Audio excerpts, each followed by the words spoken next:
ये हो गया 90। अब ये वाला जो है रुक रहा है, तो इसको हम ये रड रख करके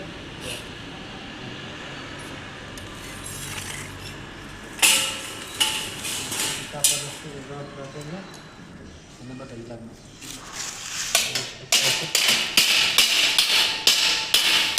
थोड़ा इधर रखना, निकाल लो। ऐसे हो गया तो ये तार नहीं कटेगा।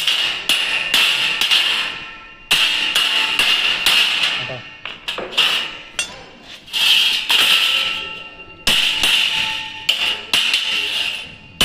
हो गया। अब हम लोग का ये पैनल मटेरियल हो गया 90 बना करके।